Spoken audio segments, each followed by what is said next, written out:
Ladies and gentlemen, I think we'll make a start because I'm sure you've all got plans for this evening and do want to get away something like on time. It looks like I'm introducing myself as well, so I shall do that in just a second. But I think most of you yesterday morning would have recognised me as Colonel John Kedar. Before I start, I want to ask you a question. And it will test some of you, I guess, and some of you may not know the answer, and you can ponder on it while I speak. But who and when, or who wrote and when was created the first, probably recognisable geospatial database? Okay, I'll leave that with you and give you an answer at the back end.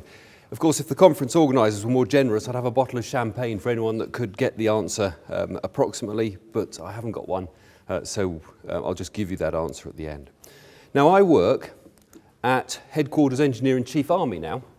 And you might say, well, why on earth am I speaking to you? Well, of course, I was Commander JAGO. Mark Burrows is in that post now. But I think more pertinently, the geographic capability in the British Army is part of the Royal Engineers, and it's one of 7 capabilities that the Royal Engineer delivers to defence. And in our case, we delegate to Mark Burrows responsibility for how it is delivered, when it's delivered, and more to the point, how it will be delivered in the future. But I'm really going to look forward at the end by looking back to start with, because I think an awful lot of that which we do is rooted in history, and for very good reasons. And I'll develop a theme as I go through on this. Of course, I'm not going to go back to General Roy, when the first military survey of Scotland took place 264 years ago. Nor am I going to talk about the famous Royal Engineer, later Field Marshal Lord Kitchener, Royal Engineers, who mapped part of the Nile in his youth. And what's interesting, if you look at this in detail, you probably can't see it in detail, but it's not just about the sort of topographic information. There's human geography in there as well. References to sheikhs, references to the types of villages that you might find en route. All very good information for the then British Army working in and on the Nile. I'm not even going to talk about the First World War. 4,500 Royal Engineer surveyors engaged on the Western Front. And a good point there, which I think has carried through, is the detail that was required. The level of detail as to where the trenches were, where the enemy trenches were, and of course aerial photography was the big step forward in understanding that. So the trench maps, which many of you will have seen in quite a lot of detail and quite accurate. 20 years ago, I was working in the Sultanate of Oman, and it was there that I got an interest in things geographic. And I made the decision to join REGO.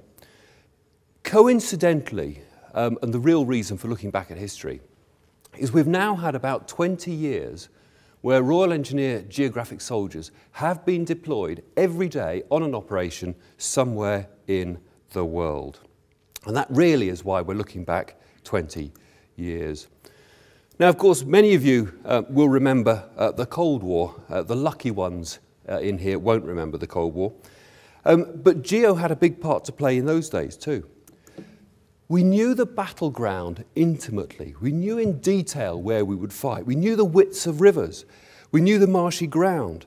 We knew even the gaps between the trees in the forests. We knew the strengths of bridges, and actually CJO, Air Marshal Stuart Peach made that point yesterday. We're having to do that again in Afghanistan now. We knew where tanks couldn't drive.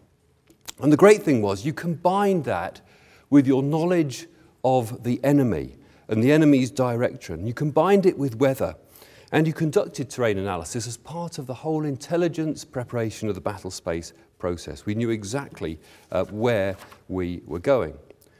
Cartography was the way we did business then, and everything was done manually.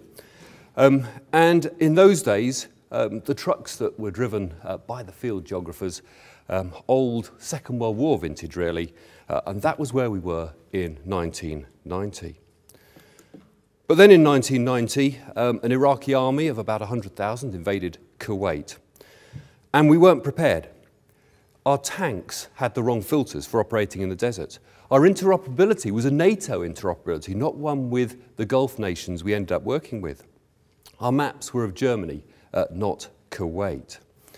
But 14 Squadron Royal Engineers deployed over to Saudi Arabia. And interestingly, Rupert Smith, working for Rupert Smith really, Rupert Smith spoke at this conference last year, and commanded by, many of you will know him, the then Major Nick Rigby. Saudi mapping was secret. And of course, that was where we were training as UK armed forces and indeed coalition forces. And it took a lot of persuasion, and this is the collaboration piece, to get the Saudis to release that mapping so that we could train before the invasion back of Kuwait. But there was no Stanfords in the desert either. How do you get your maps?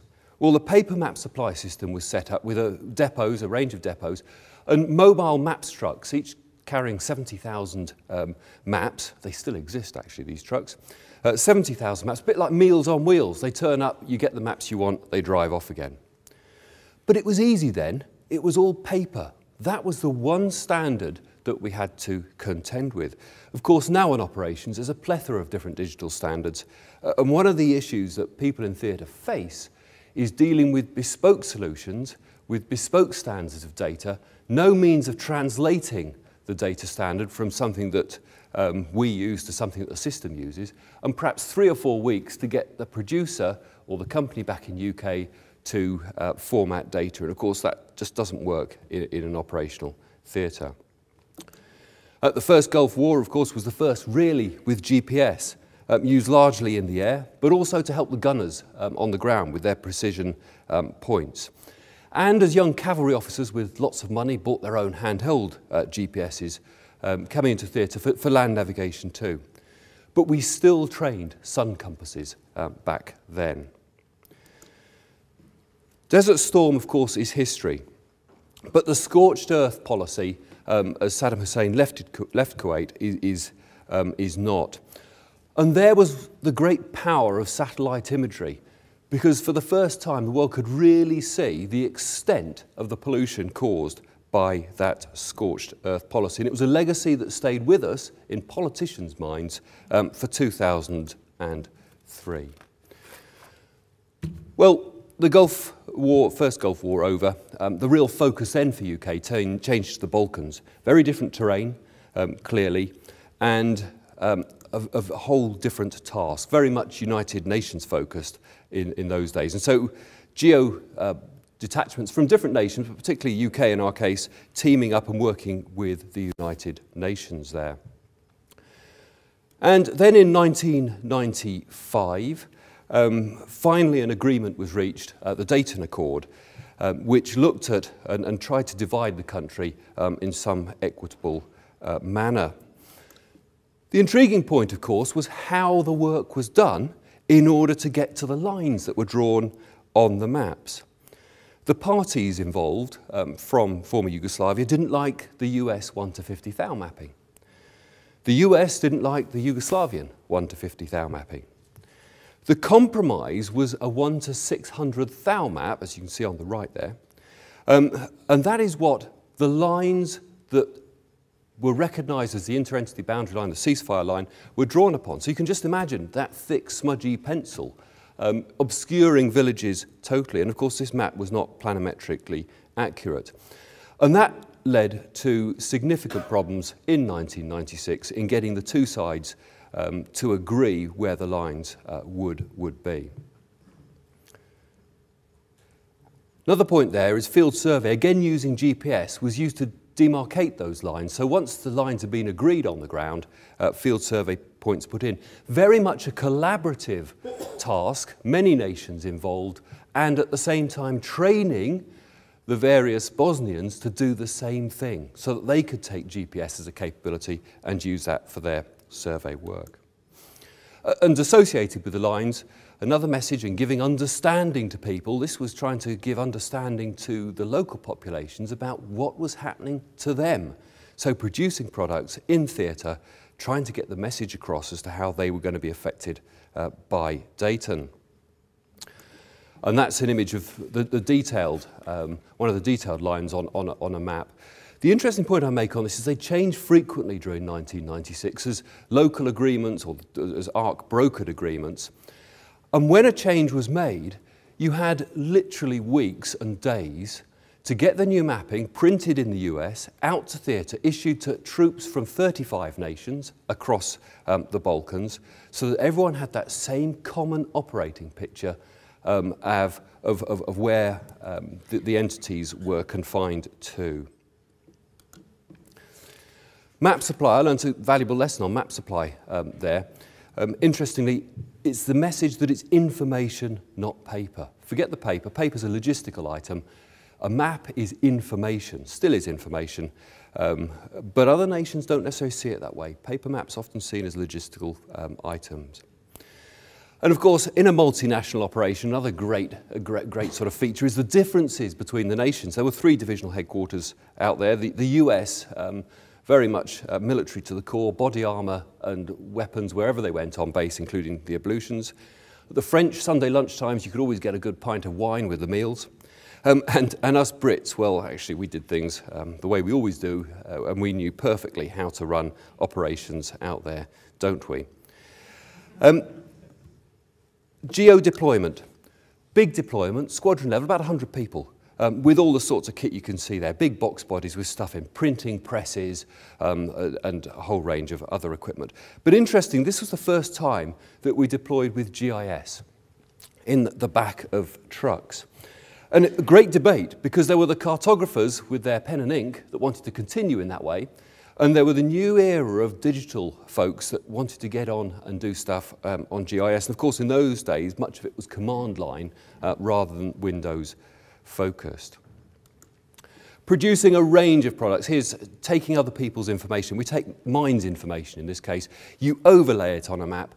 What you're doing is taking a layer of information and giving people some sort of situational awareness that they can operate to. In this case, you can see something for the military and also something for the NGOs operating. Fairly straightforward, right through to analysis. In this case, looking at where the front lines had been over the period of the fighting in order to understand where the mines might be, or indeed other things that might create hazards in the future. And it was also the first time that we started seeing 3D visualization, digital visualization to the fore. The French Special Forces worked with us, were amazed by this, and were constantly wanting more and more perspectives of where they might be operating. Northern Ireland, ongoing throughout, a very UK issue, clearly, and part of our national history. But the lessons from Northern Ireland we sometimes forget, and we're relearning now in Afghanistan, clearly, you've heard through the conferences. But it's about human geography, it's about culture and religion, just as it is as much about the terrain and boundaries. And this understanding of the cultural divide was absolutely vital. And throughout the intelligence community, there was a real drive to have continuity. Not this 6 months in an operational theatre and then bail out. Yes, that was happening. But where you had those fast turnovers, key intelligence staffs and others were posted in to do 2 years to gain that understanding of the environment in which you're operating. And actually, Northern Ireland saw some of the first of the 3D visualizations. They're with us now. We all know about this. Here's Drumcree. The point I make then, something like this, and this is 10, 11 years ago, would have taken about 3 weeks to produce. Well, you in this room know how fast technology has moved on and how we can do that so much faster now. And then 2002, 2003, and we as Brits thought the northern approach in from Turkey was going to be the option for us. That's what we were planning on. As Brits, we always plan for everything. Any rumour, we'll have a plan. So we probably planned for east and west and south approaches at the same time. But the point was you could actually visually, we all know this, but it's history, we could visually show people how difficult that northern approach would have been on that operation. And you can see it comes to a grinding crunch in a second. You can actually see Iraqi emplacements on top of the hills overlooking what would have been a very difficult engineer involvement in a river crossing. And we heard yesterday how actually the volume of imagery and what we can do with imagery is going on and on, up and up. Well, actually, we thought it was clever, even back then, to be able to look at the difference in river widths and try and get river profiles. So much easier now. And a last example, looking at where landing sites and field hospitals just over the border in Turkey might be situated. But of course, we went in from the south, not the north. We planned it on a fag packet at the last minute, and thankfully it worked. But I go back to that legacy from the first Gulf War about scorched earth. The effort that went in to making sure as we crossed into Iraq that we didn't get scorched earth this time round was absolutely immense. We had EOD teams working with infrastructure specialists and US Marines in order to go into all of the oil facilities as quickly as possible, right at the front line, leading the way in order to secure them, to stop the oil flowing, to make them safe. Mines everywhere, just a fact of life, I think, with war. But another point I want to bring across, and again, I think it was something that Stu Peach talked about yesterday in terms of accuracy. Here we had different understandings between the US and the UK on maps on the international border between Iran and Iraq. Quite significant here. Down in the UK area of operations, that's a good 1.5 kilometres. Well, actually, when you're dropping bombs, when you've got special forces and military operating around the place, you can't afford that sort of difference. Of course, it was spotted, it was negotiated out, we agreed a common border, and very quickly we had to get that information disseminated to forces throughout, coalition forces throughout, to make sure that there was a single understanding. Manoeuvre support. It's back to one of the geo basics. How do you move around a battlefield? Which way do you go around a town? Left flanking, right flanking? How will a commander do it? And this was manoeuvre warfare in its prime. But actually it's also about moving in, let's get on the next slide, in urban areas. And we've got to be able to understand how you can take big heavy armoured vehicles and use them in urban areas in this case. So how and where can you move sensibly? Where are the restrictions on armoured vehicles? We saw some of the first rapid 3D visualizations emerge in 2003. And this was one of the reasons we started pushing geo people right the way forward to battalion level operations. The commandos going into Basra had capabilities where there was some 3D visualization with them, but they had geo people forward at battalion level. And of course, you've heard on several conferences now, including this one, that is very much here to stay. And of course there was an air war as well, without doubt, lovely photograph, that one. And back to understanding. If we were targeting something, we had to understand, in this case, what the collateral damage could be. You had to understand where the schools were, the mosques were, and other things of cultural interest. So there's a real need to make sure we've collected data and collect data of those sorts of things, because clearly get that wrong, and we all understand what goes wrong. And everyone says, well, you know, forget paper, it's going now. And the way we handle paper, of course, is different. I disagree. I think paper is a common standard. It's one of the standards. And paper will be here with us for a long, long, long time. How we produce it might change. It might not be lithographic presses. It might be lots of plotters. This is an example in Iraq in 2003 of having to go in. We were going to go into an airstrip we hadn't planned on going into. 1 to 100 thou mapping was all that was available. Well, that's no good giving to the paras. You know, here you are, you're going to go in with 1 to 100 thou. They need much more detail. So using imagery and using our bulk reproduction capabilities in theatre, 500 copies, produced, dispatched, and with the paras within 24 hours. Geo is very much in the UK lexicon part of the sort of joint force engineer concept, where you bring all those engineer capabilities together. But we cross the line and work very much closely with the intelligence community too. So the geo bloke is in and out of the engineer area, the intelligence area, and just about everywhere else. And of course, war has its downsides too. But here is a brigade commander's point from that, and this is war fighting. You know, this is real manoeuvre operations. The importance of geographic support in war fighting. is one of the 5 key lessons identified by this brigade. So not just about the lessons we're learning in a different sort of insurgency operation in Afghanistan, for warfighting, there's the message. And once you're there, you have a responsibility to help get the country back up on its feet. Water supply, as we went into Qasar, very much like that, and indeed the product really just shows something that we were creating. We were building a pipeline from Kuwait into Iraq to take water for the local population, for tankers to fill up from and distribute. But actually GEO can play a very significant strategic role as well. When planners were looking at how and which nations would sort of administer, if you like, which parts of Iraq, there was a view that the UK should take on the states between Iraq and Iran, the boundary states. So we would have taken on Wasit up towards Baghdad. And the geospatial advice, in with the planners, producing the products, working with them, we felt that would probably not right because they would have a very great focus on Baghdad, so that's the human geography coming in. And we thought, anyway, the big green one at the bottom, Al Muthana, was big empty desert. It'd make UK look good if we took on a big empty area from a mapping perspective, look as if we were doing more than we perhaps were. But that's all about understanding, and that at the strategic level. And then there's the host nation, if you like, GEO piece.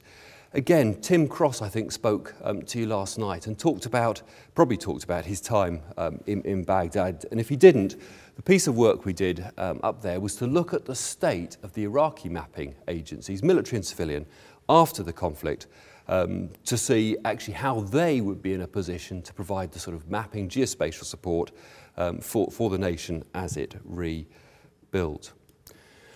I don't want to focus on Afghanistan. You've probably had lots on Afghanistan through this conference. But I make this point, this picture, if you haven't already seen it, is in Kabul in 2002. It's the British headquarters. The 2 big trucks in the foreground are the GEO trucks, flown in at vast expense by Antonov aircraft when everything else was lightweight, because they needed GEO capability right at the heart of that brigade headquarters. We've talked about people being essentially the players in counterinsurgency, and you will have heard that Afghanistan, we're back to that real detail of terrain, needing to understand the terrain in a far greater extent than perhaps we thought. But I go back, Northern Ireland, we were using very detailed mapping there, right down to the sort of 1 to 5 thou scales. So lessons from the past, we thought we could forget them. In reality, very much part of the way we must do business. Again, very much a manoeuvre support environment. How do we move around, in our case Helmut, but how do we move around Afghanistan and do our stuff to achieve the effect we want to achieve, but at the same time not placing people at greater risk than they have to. And of course the EOD community is very much part of the engineer piece too. But it's also about infrastructure. How do we manage infrastructure capabilities in an operational space? How do we manage power infrastructure? GIS has a role to play. And you all know that in this room. Well, of course, getting the British Army to pick up on that takes time. Bespoke mapping. Producing something specifically for a particular patrol or operation. Again, a real lesson picked up from Afghanistan. And many of you will have heard several briefings on some of the capabilities now delivered in theatre, so I'm not going to brief on them. But the whole idea of delivering services, and this is a slide from GeoViewer, and as Stu Peach mentioned yesterday, 352 layers or whatever of other people's information being managed, being delivered in a way that actually really helps commanders at all levels get a sense of understanding. And of course, it's exactly what you do on the internet. But we've got to find a way of passing some of this over to the Afghans, because it's no good us all leaving and finding the Afghans are not capable of doing even the basic mapping. So there's that whole piece of how do we do, from a geospatial perspective, that transfer to the Afghans. And NGA from the USA is doing a cracking job on leading that. So that's the history. And what do I draw from that? Well, a lot of what we're doing is about delivering understanding to commanders at all level. Command and control, the need to understand and make decisions, is happening at lower and lower levels in the sorts of operations we're engaged in. It's very much an international business. All those operations I've described, less Northern Ireland, very much international. It's about humans as well as terrain. It's about all types of spatial data, anything with a position reference to it, not just about the mapping information.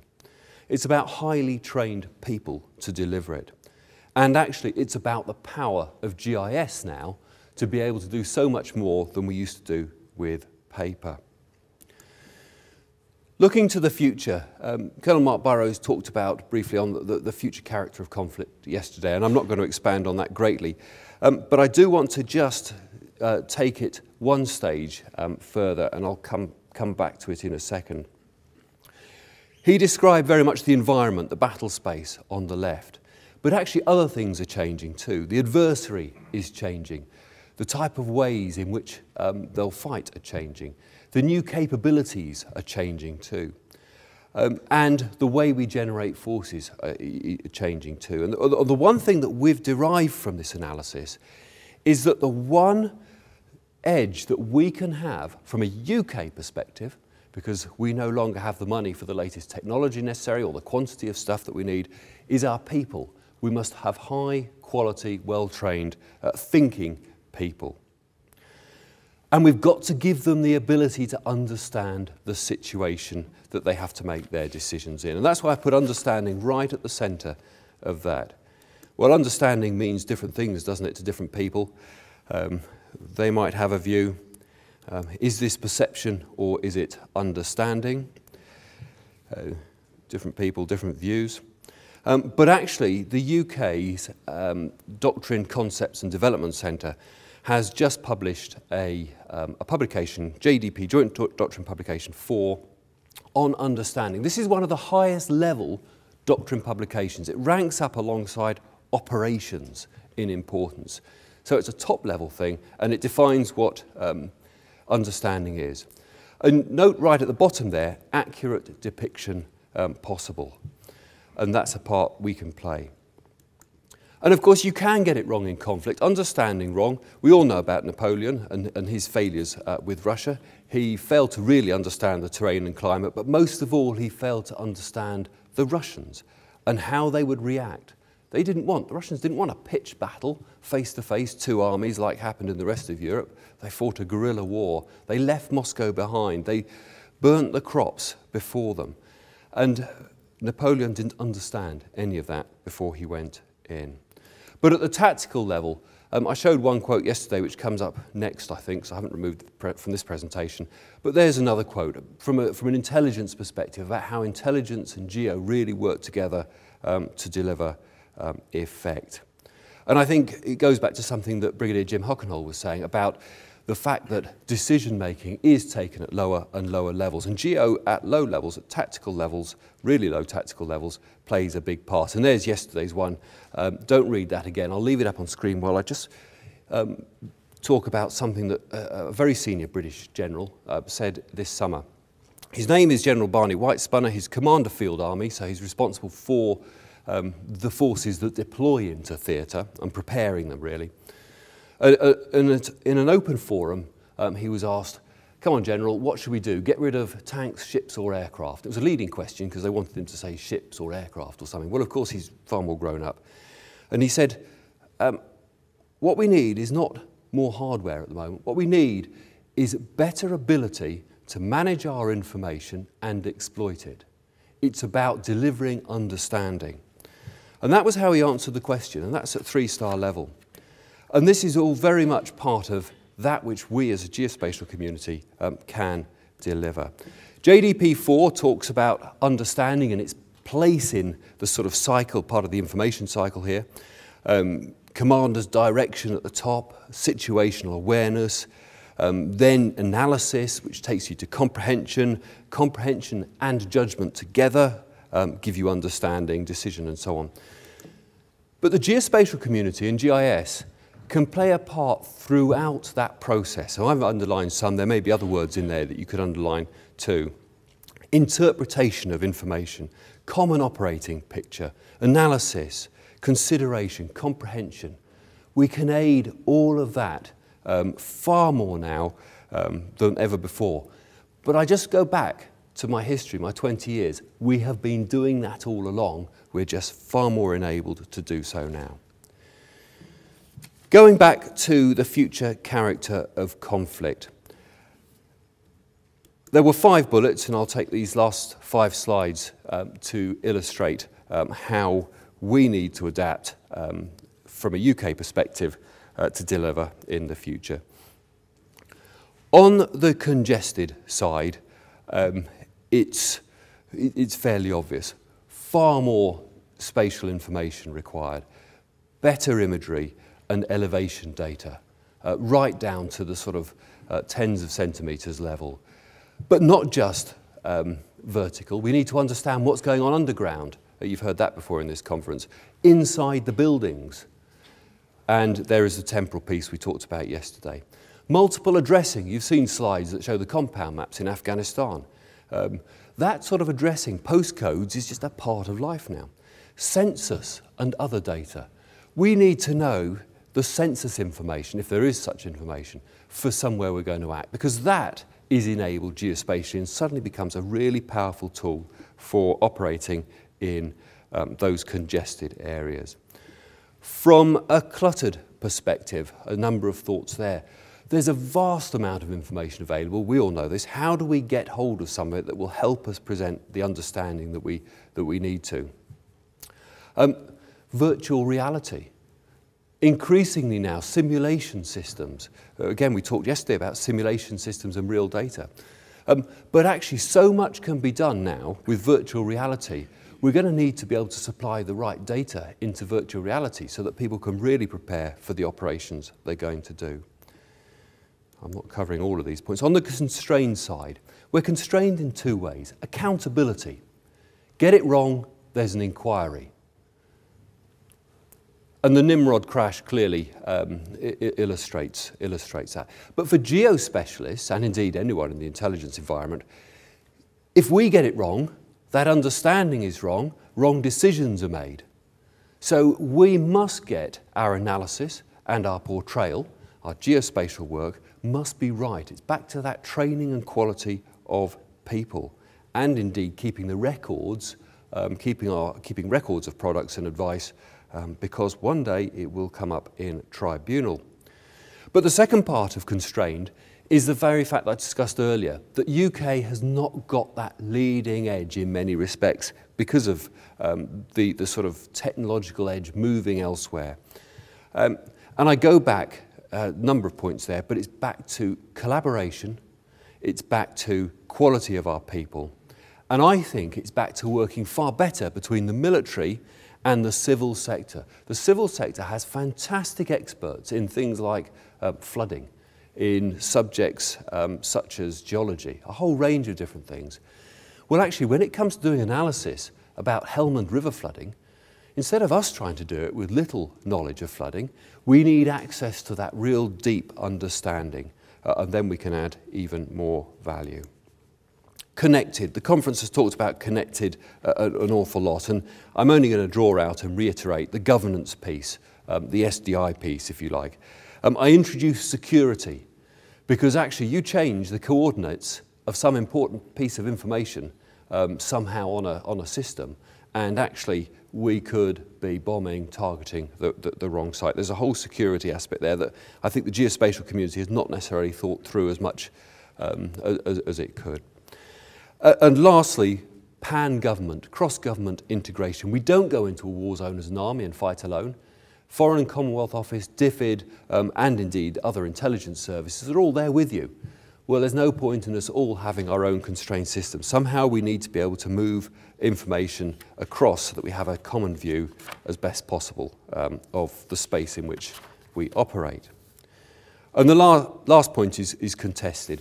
And I go back, intelligence preparation of the battle space is a key point there. We've got to continue doing those basics that we have always done.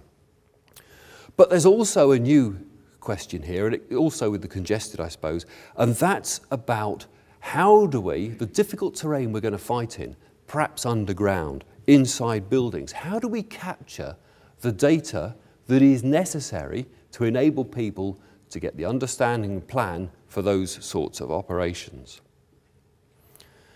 Now, that's as far as I'm going to go. I've got nothing else to talk on. One last point I'll make on the last slide. But my question on the first geospatial database. Would anyone dare hazard an answer as to when it might be? Yes? Well, I don't think, at least for the first fully 3D enabled, I would go with Copernicus. Now, when was Copernicus? I'm not a historian. About the different placement of the Earth, the Sun, and... Yeah. So what year was he? BC? No. Okay. I'll tell you who I was thinking.